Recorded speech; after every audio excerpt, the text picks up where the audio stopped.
दोस्तों, इस दुनिया में लाखों करोड़ों टाइप की एंटिटीज़ होती हैं, जिनमें से आप कुछ जानते हैं और कुछ आप नहीं जानते हैं। उनमें से कुछ कॉमन एंटिटीज़ हैं जिन, डाकिनी, हाकिनी, यक्षिनी। और मेरा इस चैनल के थ्रू यही मकसद है कि आपको जितनी ज़्यादा हो सके उतनी ज़्यादा एंटिटीज़ के बारे में अवेयर करना, ताकि भगवान ना करे आपके साथ कभी ऐसा कुछ हो जाए जो आप संभाल ही ना पाए। आज की हमारी जो कहानी है वो हमें हमारे सब्सक्राइबर ने ही भेजी है और उन्हें मना किया है उनकी आइडेंटिटी रिवील करने से, तो हम उनका नाम रोहित मान लेते हैं। अब रोहित का थोड़ा बैकग्राउंड दें तो रोहित जम्मू में रहते हैं और उनके पापा जो हैं वो गवर्नमेंट में काफ़ी अच्छी पोस्टिंग पे हैं। और जब ये उनके साथ घटना हुई तब वो खाली 16 साल के थे। जम्मू में उनकी फैमिली को एक गवर्नमेंट क्वार्टर मिला हुआ था जो कि काफ़ी बड़ा और काफ़ी स्पेशियस था, और उसके जस्ट पीछे ही काफ़ी घना जंगल था। अब क्योंकि उनके पापा काफ़ी अच्छी पोस्ट पे थे तो उनको गवर्नमेंट की तरफ से ही काफ़ी सारे गार्ड्स और काफ़ी सारे वर्कर्स मिले हुए थे। सब कुछ काफ़ी अच्छा, काफ़ी शांत, काफ़ी स्मूथली चल रहा था। फिर एक दिन कुछ 4-5 वर्कर्स हिम्मत करके रोहित की मम्मी के पास आए और उनको बोला कि मैडम, हमें यहाँ पे एक परछाई नज़र आती है।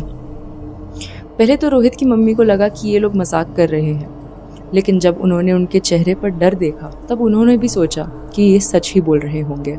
फिर जब रोहित की मम्मी ने ये बात कंफर्म करने के लिए उनके घर के बाहर जो गार्ड्स अलॉटेड थे उनसे बात करी, तो उनके गार्ड्स ने भी बोला कि हाँ मैडम, हमें भी यहाँ एक आत्मा दिखती है। वो कभी आपके किचन में होती है, कभी आपके छत पे होती है, तो कभी आपके घर के आसपास मंडरा रही होती है।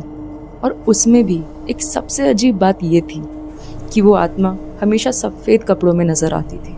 अब रोहित की मम्मी ने ये मैटर काफ़ी सीरियसली लिया और उनके घर में जो सबसे पुराने वर्कर थे, माली जी, उनको अप्रोच करना ठीक समझा, क्योंकि वो इतने साल से उस घर में थे, उस घर की देखरेख कर रहे थे, तो उनको तो कुछ मालूम होगा ही। जब माली जी से ये सवाल करे तब उन्होंने जो बताया वो सुनने के लिए शायद आप भी तैयार नहीं होंगे। माली ने बताया कि जब भी रोज़ रात वो अपने घर जा रहे होते हैं तब पास ही में लगे एक बहुत पुराने पीपल के पेड़ से उन्हें रोज़ कोई पत्थर फेंक के मारता है। अब क्योंकि ये काफ़ी बड़ी मान्यता है कि पीपल के पेड़ पर भूत होते हैं, तो रोहित की मम्मी ने उस पेड़ को कटवाना ही ठीक समझा। लेकिन ये रोहित की मम्मी की सबसे बड़ी भूल थी।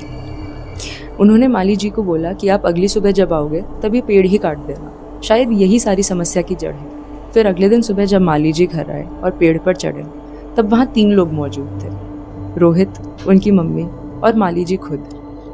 वो पेड़ पर चढ़कर पेड़ काटने ही वाले थे तभी अचानक से माली जी नीचे गिर गए, और वो इतना ज़ोर से गिरे थे कि वो गिरते ही बेहोश हो गए। उनको तुरंत हॉस्पिटल ले जाया गया और जब वो होश में आए तो रोहित की मम्मी ने पूछा कि आपको हुआ क्या था। तब माली जी ने जो बताया वो सुन के रोहित और उनकी मम्मी दोनों के पैरों तले ज़मीन खिसक गई। उन्होंने बताया कि मुझे किसी ने धक्का दिया था, क्योंकि ये काम मैं बचपन से करता आ रहा हूँ, रोज़ पेड़ पर चढ़ता हूँ, तो ऐसा पॉसिबल ही नहीं था कि मैं गिर सकता था। मेरा कभी कुछ एक्सीडेंट नहीं हुआ था। मुझे सच्ची में मेरे कंधे पर हाथ फील हुआ था और ये भी फील हुआ किसी ने मेरे को बहुत तेज़ धक्का दिया है पेड़ से।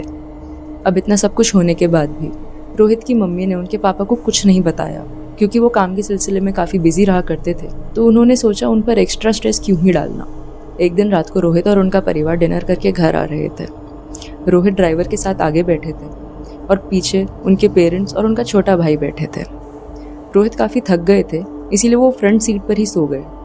फिर कुछ ही देर बाद अचानक उनकी नींद खुली गाड़ी के झटके से।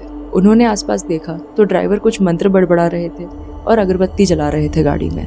उन्होंने पीछे देखा तो उनके पेरेंट्स और भाई काफ़ी डरे हुए थे। जब उन्होंने ड्राइवर से पूछा कि क्या हुआ है तो ड्राइवर ने बोला कि कुछ नहीं, आप वापस सो जाओ। लेकिन रोहित काफ़ी घबरा चुके थे, उनको नींद ही नहीं आ रही थी, इसीलिए वो गाड़ी के सामने देखने लगे। रोहित को गाड़ी के 20-30 मीटर आगे ही एक एंटिटी खड़ी नजर आई, बिल्कुल सफ़ेद कपड़े पहने हुए। और नोट करने वाली बात ये थी कि उस एंटिटी की दाढ़ी, बाल, स्किन सब सफ़ेद था। वो एंटिटी सर से लेकर पाँव तक पूरी सफ़ेद थी, और वो एंटिटी भी उन सबको ही देख रही थी। और देखते ही देखते वो एंटिटी फैलने लगी जैसे कोई रबड़ खिंचता हो। और रोहित बताते हैं कि वो एंटिटी इतनी खिंची कि उसने पूरी सड़क ही कवर कर ली। जैसे बिल्कुल कोई रबर बैंड खिंचता है, वो एंटिटी बिल्कुल वैसे ही खिंच रही थी। अब रोहित और उसके परिवार वाले काफ़ी घबरा चुके थे। और ड्राइवर ने जोर से मंत्र पढ़ते हुए गाड़ी उसके ऊपर से चढ़ा दी। अब वो वहाँ से निकल के घर तो आ चुके थे, लेकिन रोहित को अगले दिन बहुत तेज़ बुखार हो गया था। उनकी मम्मी ने पंडित को बुलाना ठीक समझा, और जब वहाँ पंडित आए तो उन्होंने बताया कि कल रात आपने जो एंटिटी देखी थी उसको बड़प्पा कहते हैं, और उस एंटिटी की एक खास बात ये है कि वो कितना भी किसी भी एरिया में स्ट्रेच कर सकती है, बिल्कुल इलास्टिक जैसे। फिर उन पंडित जी ने उनके घर पे शुद्धि करवाई और पूरे घर को क्लेंस किया। उसके बाद से उनके घर पे सब ठीक तो हो गया, वो एंटिटी भी दिखना बंद हो गई। लेकिन रोहित पे वो इंसिडेंट इतना बुरा असर डाल चुका था कि वो आज भी अंधेरी सड़क पे जाने से डरते हैं। तो दोस्तों, अगर आपने पहले भी इस एंटिटी के बारे में सुना हो तो नीचे कमेंट्स में ज़रूर बताइएगा, और अगर आपको ये कहानी अच्छी लगी हो तो इस वीडियो को लाइक और चैनल को सब्सक्राइब ज़रूर कीजिएगा। और अगर आपके पास भी कुछ ऐसी सच्ची डरावनी घटनाएं हैं तो नीचे डिस्क्रिप्शन में दिए गए इंस्टाग्राम आईडी या जीमेल आईडी पर आप अपनी कहानियाँ मुझे भेज सकते हैं, और मैं उन्हें अपनी आवाज़ में पूरी दुनिया तक लेकर आऊँगी। अपना ध्यान रखिएगा दोस्तों, कहीं ऐसा ना हो आपको भी सफ़ेद कपड़ों में कुछ दिख जाए।